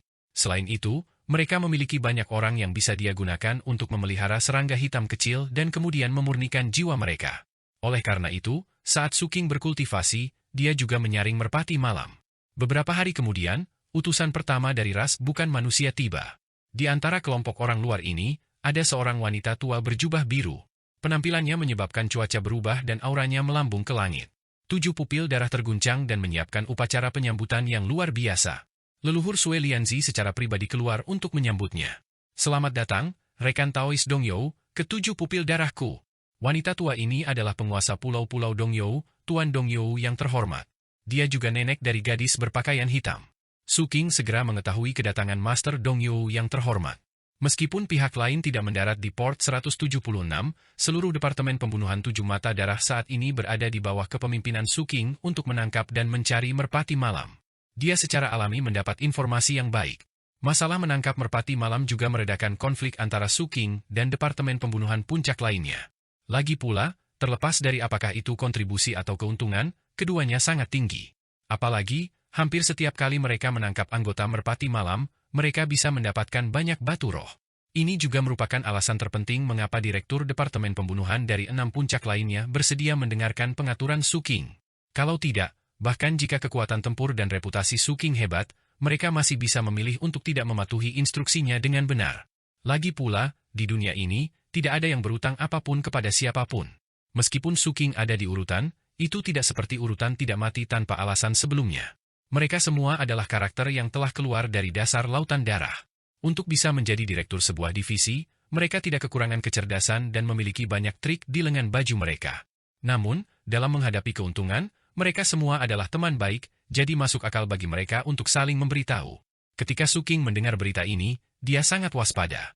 Namun, dia sudah menganalisis masalah ini, jadi meski dia waspada, itu tidak cukup mempengaruhi kehidupan sehari-harinya. Sementara Su King berjaga-jaga, Sue Lianzi telah mengundang Tuan Dongyou yang terhormat ke puncak keempat. Sue Lianzi berasal dari puncak keempat, jadi dia biasanya tinggal di puncak keempat.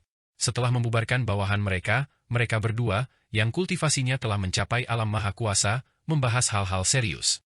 Saat diskusi berakhir, Tuan Dongyou yang terhormat berkata dengan santai, "Saya mendengar bahwa selama periode waktu ini, cucu perempuan kecil saya memiliki seorang teman bernama Su King di 7 pupil darah. Su King tampaknya adalah anak yang baik. Biarkan saya memberinya hadiah." Senyum tipis muncul di wajah keriput Tuan Dongyou yang terhormat. Dia mengeluarkan kotak batu giok dan menyerahkannya kepada Sue Lianzi.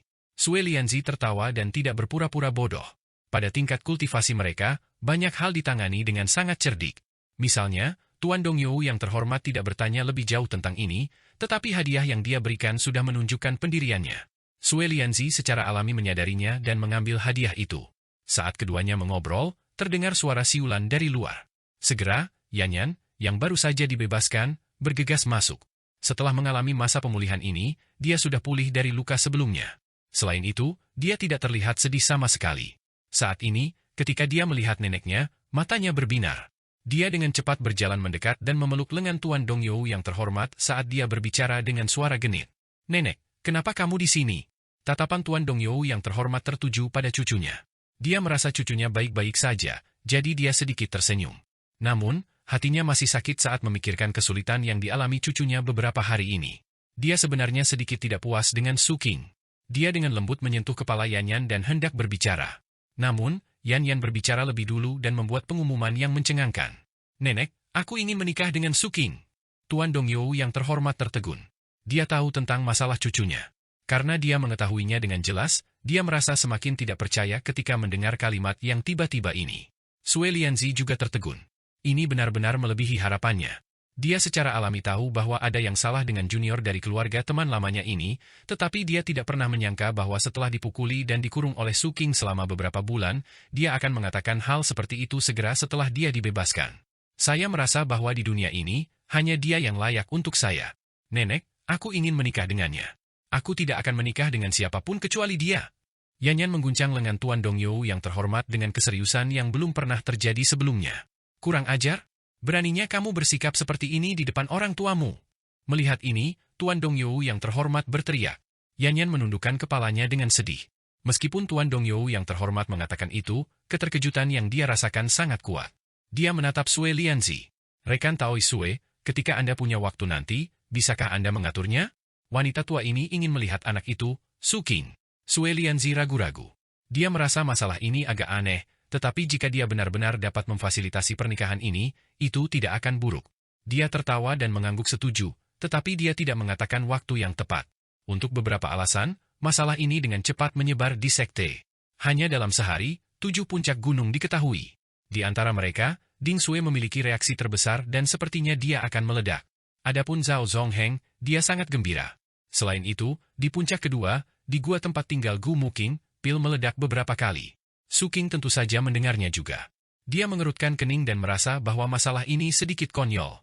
Selain itu, Su King merasa bahwa hubungan romantis seperti itu hanya membuang-buang waktu kultivasi dan tidak ada manfaatnya. Ketika dia masih muda, dia pernah mendengar gurunya menyebutkan sesuatu tentang perasaan antara pria dan wanita. Namun, sampai sekarang, dia belum pernah mengalaminya dan tidak tahu seperti apa rasanya.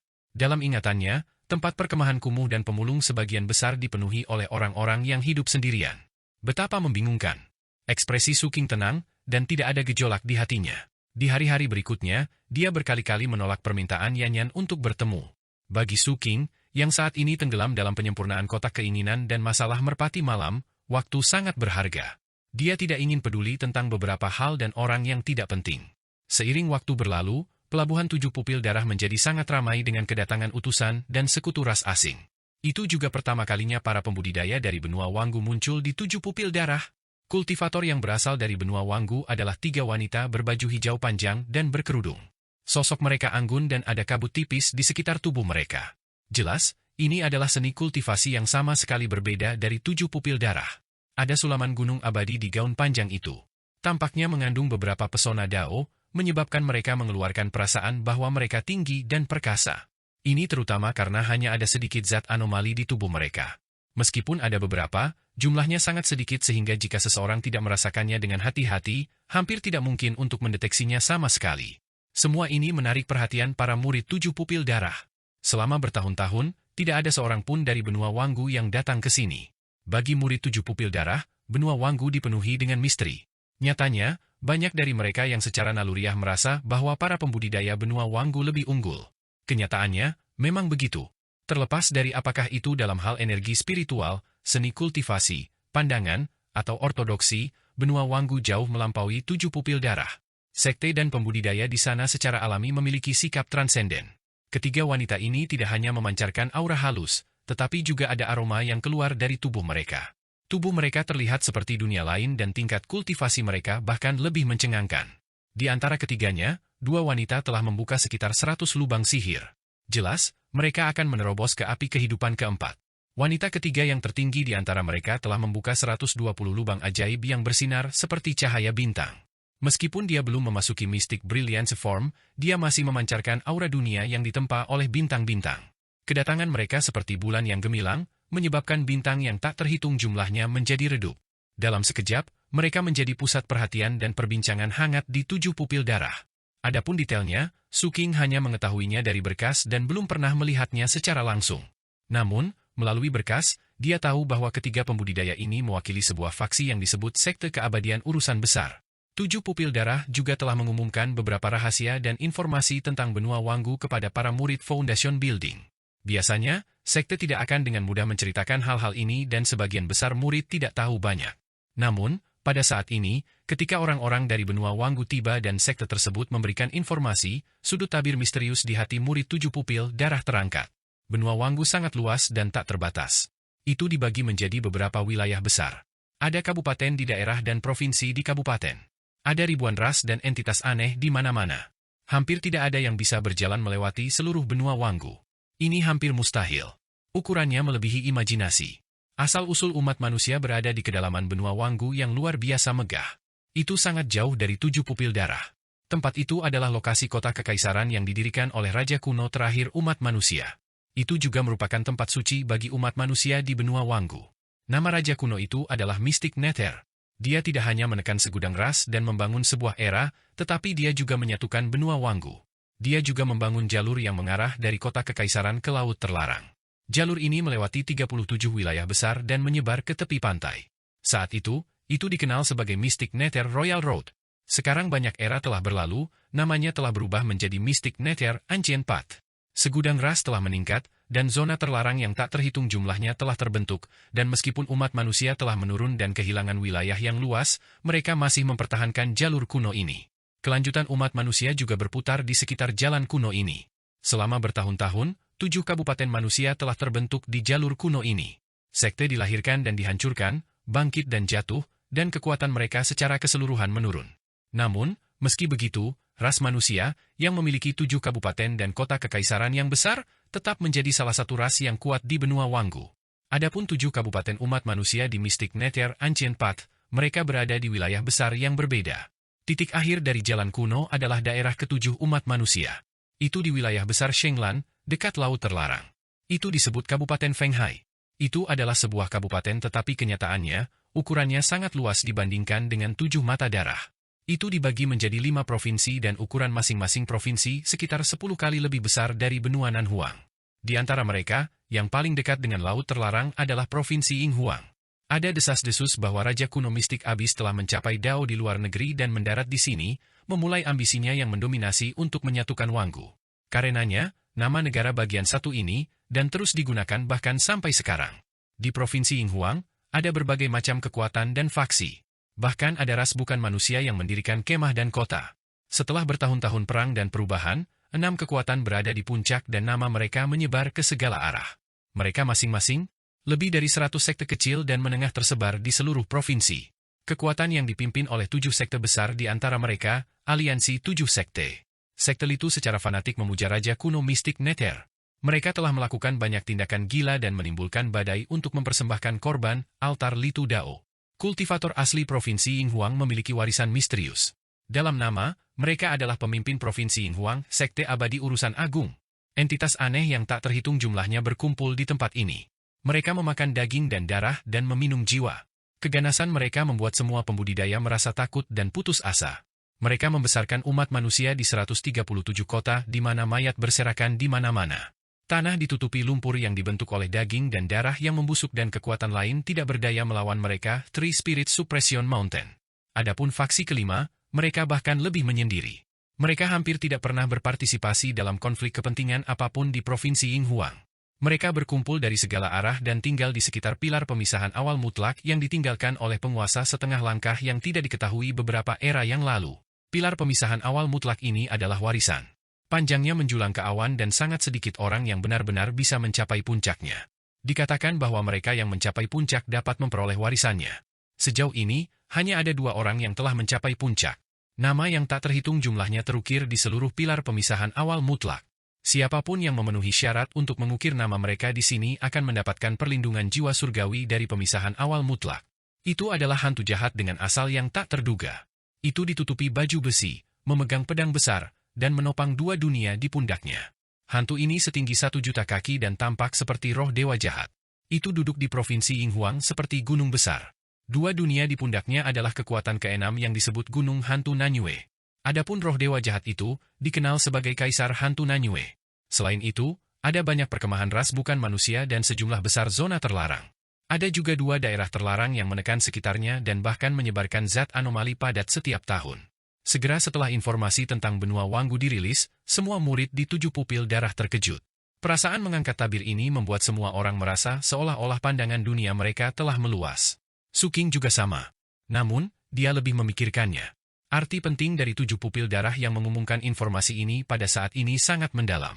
Itu memberi Suking perasaan bahwa mereka ingin murid-murid mereka dipersiapkan sebelumnya. Suking percaya bahwa dia bukan satu-satunya yang memiliki perasaan seperti itu. Itu memang terjadi. Setelah berita ini dipublikasikan, para murid 7 pupil darah yang telah berjuang keluar dari lingkungan pengasuhan Gu dapat merasakan banyak hal dalam informasi ini. Ini bahkan lebih karena berita yang diumumkan oleh sekte tersebut secara singkat menyebutkan 5 kekuatan lainnya juga, sementara fokus utamanya adalah pada aliansi 7 sekte, salah satu dari 6 kekuatan utama di Provinsi Yinghuang. Aliansi 7 sekte adalah satu entitas yang dibentuk oleh 137 sekte dengan berbagai ukuran. Itu dipimpin oleh 7 sekte terkuat. Oleh karena itu disebut aliansi 7 sekte. Alasan 7 sekte ini bisa menjadi pemimpin bukan hanya karena mereka memiliki eselon atas yang sangat kuat, eselon menengah yang kuat, dan sejumlah besar eselon bawah, tetapi juga karena alasan yang sangat penting. Mereka adalah satu-satunya 7 sekte di antara 137 sekte yang memiliki harta sihir tabu. Harta karun magis tidak umum bahkan di benua Wanggu. Masing-masing dari mereka memiliki kekuatan yang menghancurkan bumi dan kekuatan yang tak terduga. Namun, seseorang harus sangat berhati-hati saat menggunakannya karena setiap kali mereka menggunakan tubuh utama harta sihir akan tercemar. Jika sering digunakan, harta sihir akan menjadi tidak berguna. Oleh karena itu, pemilik harta ajaib tidak hanya harus mengontrol berapa kali mereka menggunakannya, tetapi mereka juga harus memeliharanya setiap saat dan menghilangkan zat anomali di dalamnya. Adapun tabu, itu adalah istilah yang digunakan ketika tingkat harta sihir mencapai tingkat tertentu. Harta sihir seperti itu jauh lebih langka. Selain itu, setiap harta sihir yang telah mencapai tingkat tabu memiliki kekuatan untuk menghancurkan sebuah sekte. Hanya pasukan dengan harta ajaib dengan kekuatan untuk menghancurkan sekte yang dapat membentuk pencegahan terakhir terhadap sekte lain di Provinsi Yinghuang dan mendapatkan kualifikasi untuk menggunakan kekuatan. Kebangkitan 7 sekte tidak hanya berasal dari kekuatan tempur kelas atas mereka tetapi juga harta sihir tabu. Ini juga alasan mengapa aliansi 7 sekte menjadi salah satu dari 6 kekuatan utama di Provinsi Yinghuang. Aliansi 7 sekte, yang memiliki 7 harta sihir tabu, memiliki kualifikasi untuk menyebabkan kerusakan besar pada altar Litu Dao, sekte keabadian urusan agung, dan kekuatan lainnya. Kualifikasi ini adalah status. Adapun 7 sekte terkuat di aliansi 7 sekte, mereka adalah sekte pedang awan melonjak, lembah fajar roh, sekte perburuan aneh, istana Dao ekspansi besar, pavilion takdir, sekte harta karun surgawi, dan sekte neter mistik. Dalam periode waktu berikutnya, informasi ini menjadi topik diskusi baru yang melampaui diskusi panas antara murid 7 pupil darah tentang 3 kultivator wanita dari sekte keabadian urusan besar. Faktanya, Zhang San bahkan telah mendiskusikannya dengan Suking melalui transmisi suara. Namun, Suking tidak terlalu tertarik. Perhatiannya tertuju pada kotak keinginan. Kotak keinginan yang sudah setengah terpelihara berasal dari tuan muda ras putri duyung. Adapun yang dia peroleh dari Horsevor, itu tidak pernah dipelihara sama sekali. Dengan demikian, masih ada waktu lama sebelum yang terakhir bisa dibuka. Namun, yang pertama sudah 98% hingga 99% ternutrisi. Suking merasa bahwa dia akan dapat membukanya paling lama dalam 3-5 hari. Aku ingin tahu apa yang akan ada di dalam kotak keinginan ini. Suking dipenuhi dengan antisipasi, terutama ketika dia memikirkan yang telah dibuka oleh Wu Jianwu saat itu. Tampaknya sangat misterius. Apa yang dia dapatkan? Suking sedikit penasaran tapi dia pikir tidak mungkin orang bodoh itu memberitahunya. Sama seperti itu, waktu berlalu. Setiap hari, orang luar akan berdatangan. Pada hari kelima, ketika kotak keinginan Suking hendak dibuka, 7 kapal besar tiba di luar 7 pupil darah. Ketujuh kapal besar ini sangat mewah. Panjangnya ribuan kaki dan memiliki aura yang mengesankan. Faktanya, setelah diperiksa lebih dekat, orang dapat mengatakan bahwa mereka semua terbentuk dari binatang laut surgawi yang telah dimurnikan hidup-hidup. Masing-masing memiliki penampilan yang berbeda. Ada mosasaur dewa, ubur-ubur yang menakutkan, kura-kura raksasa yang menyeramkan.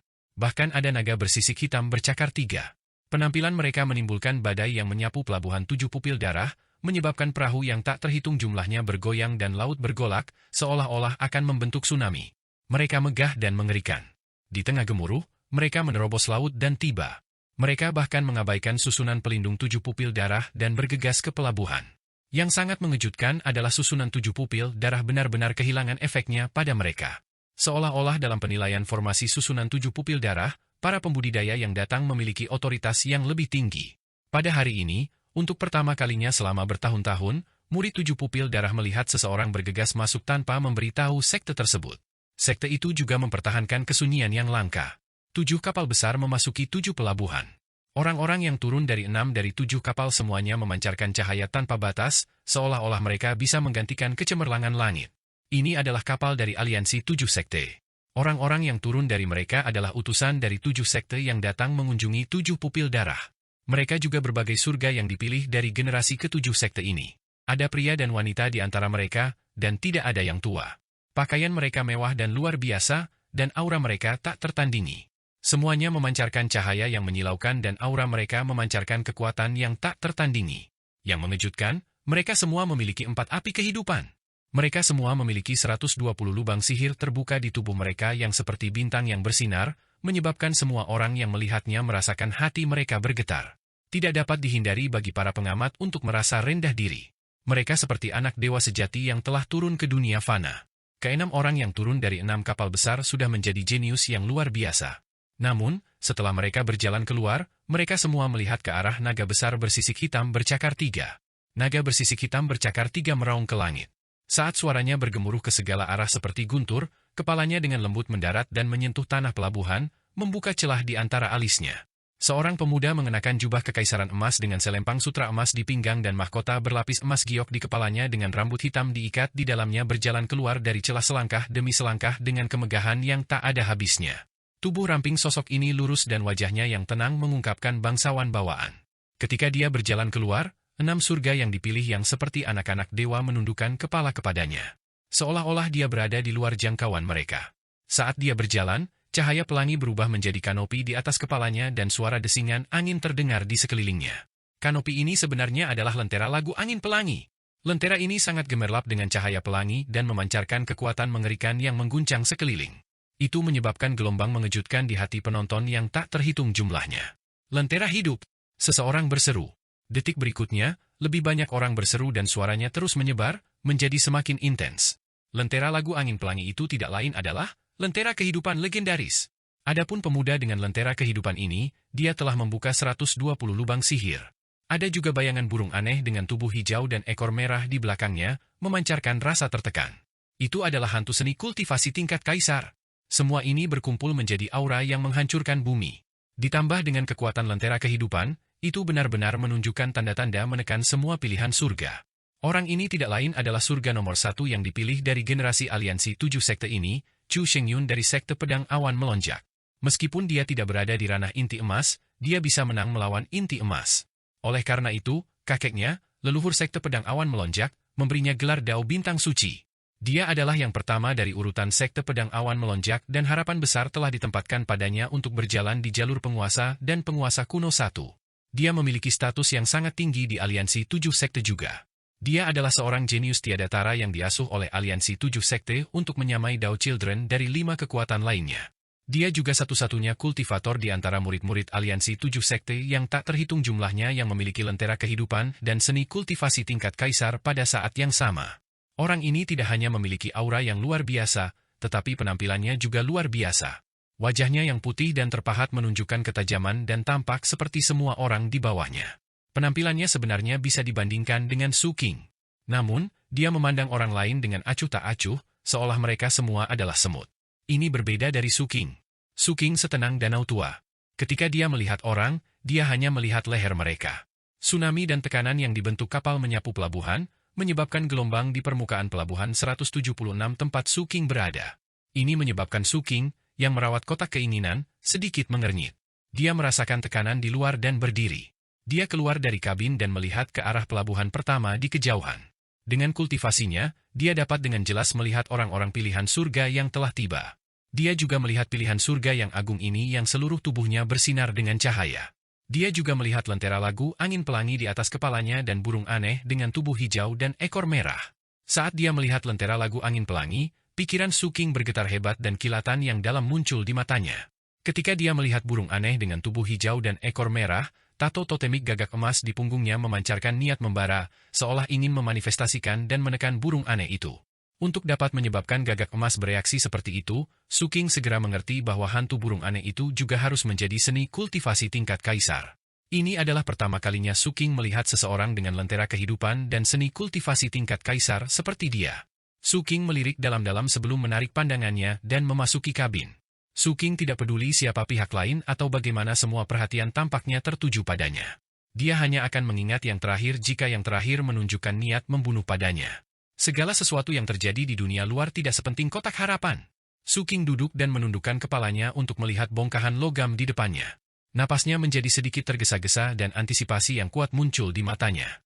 Berbeda dengan tindakan aneh yang dilakukan Wu Jianwu sebelum membuka kotak keinginan saat itu, Su King tidak melakukan apa-apa. Dia hanya menarik napas dalam-dalam dan memejamkan mata untuk menenangkan emosinya. Begitu dia membuka matanya, tangan kanannya sedikit melambai pada bongkahan logam itu. Kotak keinginan yang berasal dari era sebelumnya dan ditinggalkan untuk generasi mendatang dibuka di depan Su King. Su King melihatnya. Detik berikutnya, matanya menunjukkan cahaya yang kuat dan napasnya menjadi sedikit tergesa-gesa. Ada 2 item di kotak keinginan. Salah satunya adalah pil obat berwarna hitam. Yang lainnya adalah slip giok yang sedikit menghitam. Su King menatap kotak keinginan saat kilatan aneh muncul di matanya. Sebelumnya, dia telah mendengar dari Wu Jianwu bahwa semua jenis barang mungkin muncul di kotak keinginan. Yang baik bisa menjadi warisan tingkat kaisar, dan yang buruk mungkin hanya daun kering. Itu semua tergantung pada keberuntungan. Dan pada pembukaan pertama ini, ada pil obat dan slip giok. Menurut pemahaman Su King, ini sudah bisa dianggap sebagai keberuntungan yang luar biasa. Dia menenangkan emosinya dan hendak mengambil slip giok untuk melihatnya. Namun, pada saat ini, ekspresi Su King tiba-tiba berubah. Dia menutup kotak keinginan dan mengisolasi aura di dalamnya, tetapi seluruh tubuhnya sudah menghitam dengan kecepatan yang terlihat dengan mata telanjang. Racun? Mata Su King menyipit. Bukan hanya kulit dan dagingnya, bahkan organ dalamnya tampak seperti akan membusuk. Yang mengejutkan Su King adalah dia tidak merasakan sakit. Tidak ada kelainan sama sekali. Seolah-olah menghitam dan membusuk adalah ilusi.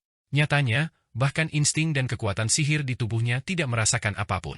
Namun, terlepas dari apakah itu melihat mereka atau pemahamannya tentang dao racun, dia yakin bahwa racun yang diracuninya luar biasa. Racun apa ini? Saat Su King bergumam, daging di wajahnya mulai rontok, membawa banyak darah. Tidak hanya wajahnya tetapi juga seluruh tubuhnya meleleh. Meski begitu, dia masih tidak merasakan apa-apa. Su King mengamati tubuhnya. Seluruh proses berlangsung selama sekitar 15 menit. Di bawah kekuatan pemulihan kristal ungu, meskipun seluruh tubuh Su King membusuk, pemulihannya sama cepatnya. Begitu saja, niat busuk menghilang. Setelah sekitar 15 menit, cahaya ungu melingkari tubuh Su King dan dia mulai pulih sedikit demi sedikit. 1 jam kemudian, tubuhnya kembali normal. Su King menahan napas dan melihat ke kotak keinginan. Kilatan gelap muncul di matanya. Ini adalah pil racun. Pil racun yang telah disegel selama bertahun-tahun yang tak terhitung jumlahnya. Hanya aura yang dipancarkannya dapat menghancurkan tubuh dan jiwa seseorang. Su King berpikir sejenak dan membuka kotak keinginan lagi. Bahkan dengan kristal ungu, efek racunnya masih sangat mencengangkan. Su King tidak berani langsung mengambil pil beracun itu. Dia khawatir kecepatan pemulihan kristal ungu akan lebih lambat daripada penyebaran racun. Itu akan berbahaya. Namun, pencapaiannya dalam Dao of Poison tidak dangkal dan dia tahu bagaimana menghadapi masalah seperti itu. Setelah merenung sejenak, dia melihat ke kotak keinginan yang terbuka. Setelah beberapa saat, dia menutupnya dan pembusukan tubuhnya mulai lagi. Biasanya, jika seseorang diracuni terlalu banyak, mereka akan menghasilkan resistensi terhadap racun dalam jumlah tertentu. Su King bergumam dan tidak peduli dengan pembusukan tubuhnya. Dia mengambil sejumlah besar ramuan obat dari rak obat di samping dan mulai meramu pil obat sesuai dengan kondisi tubuhnya. Su King tidak tahu bahan utama dari racun ini, jadi dia tidak bisa mendetoksifikasi racun itu. Apa yang akan dia lakukan adalah mengobati gejalanya. Karena racun ini menyebabkan pembusukan, dia akan membuat qi dan obat darah untuk meredakannya. Segera, cairan obat terbentuk dan Suking menelannya dalam sekali teguk.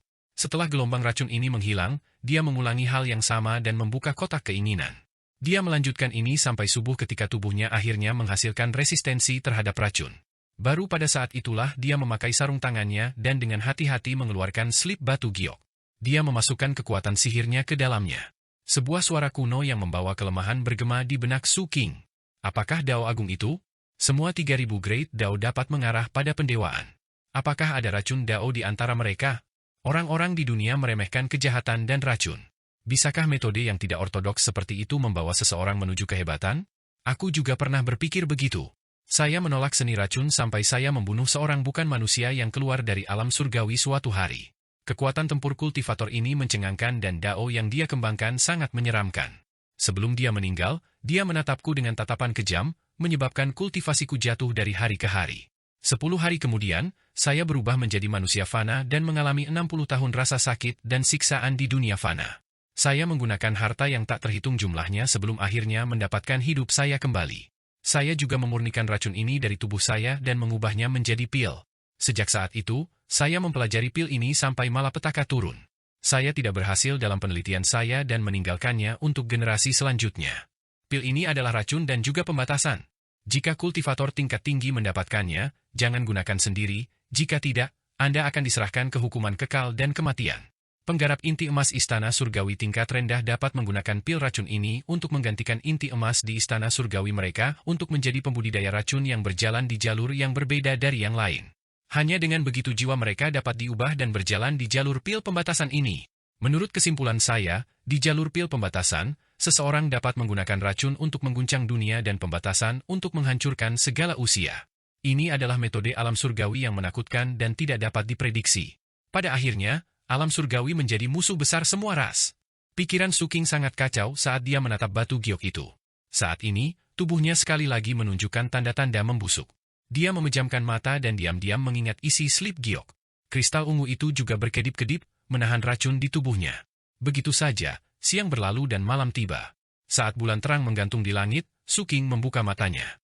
Sementara tubuhnya terus-menerus melawan racun aneh, daya tahannya terhadap racun sedikit meningkat. Oleh karena itu, dia dengan hati-hati membuka kotak keinginan lagi dan menatap pil hitam itu. Meski memakai sarung tangan, Suking tetap tidak berani menyentuhnya. Ini adalah pil beracun tiada tara dari era sebelumnya. Ini bukan untuk dimakan orang tetapi untuk memurnikannya dan mengubahnya menjadi inti emas seseorang. Kilatan tajam muncul di mata Suking saat dia mengamati dengan cermat. Selama ini, dia menutup kotak itu berkali-kali. Setelah tubuhnya pulih dan beradaptasi, dia membukanya lagi dan terus mempelajarinya. Hanya ketika langit cerah, Suking akhirnya mendapatkan beberapa informasi setelah mempelajarinya berkali-kali dalam semalam. Menurutnya, pil racun ini adalah peluang Dao besar dan juga peluang untuk ranah inti emas. Itu benar-benar berbeda dari ranah inti emas di era ini. Begitu dia benar-benar menggunakan pil ini untuk berkultivasi, kematiannya pasti akan mencengangkan. Namun, prosesnya sangat berbahaya dan sulit. Suking berpikir keras saat dia mengingat deskripsi di slip giok. Meski jaraknya tidak terlalu jauh. Sayang sekali pil ini hanya produk setengah jadi. Selain itu, ia telah mengalami pembaptisan waktu dan menunjukkan tanda-tanda kelelahan. Dengan pencapaian dan pemahaman Suking tentang racun, dia secara alami dapat mengatakan bahwa pil beracun berwarna hitam ini sudah dalam keadaan layu. Jika dia ingin mencapai level yang bisa digunakan, dia harus memperbaikinya lagi. Apalagi proses pemurnian ini bergantung pada tingkat penelitian dan pemahamannya tentang pil ini. Menyempurnakan pil racun ini dan mengaktifkannya akan membutuhkan racun dalam jumlah besar. Suking menyegel kotak keinginan dan menyimpannya dengan hati-hati sebelum menghela nafas lega. Hatinya dipenuhi dengan antisipasi. Ia merasa item yang ia peroleh dari wish box kali ini pasti akan dianggap lebih unggul. Ini membuatnya semakin tertarik pada kotak keinginan lain yang belum sepenuhnya dipelihara. Aku ingin tahu kapan hadiah perang akan dibagikan. Jika dia ingin memurnikan pil ini, dia membutuhkan sejumlah besar batu roh untuk membeli semua jenis rumput beracun. Ini membuat Suking, yang kekurangan uang, mulai memikirkan tentang hadiah perang. Namun, ras mayat laut belum memberikan kompensasi perang, jadi sekte tersebut tidak membagikan hadiahnya. Suking mengeluarkan slip giok identitasnya untuk memeriksa berita sekte selama beberapa hari terakhir. Dengan pandangan itu, Mata Suking langsung menyipit. Selama beberapa hari ini, dia tenggelam dalam penelitiannya tentang pil pembatasan racun dan tidak memperhatikan dunia luar. Dia tidak tahu bahwa dalam beberapa hari ini, beberapa peristiwa besar terjadi di sekte yang mengejutkan semua murid. Peristiwa besar ini terkait dengan surga yang dipilih dari aliansi 7 sekte.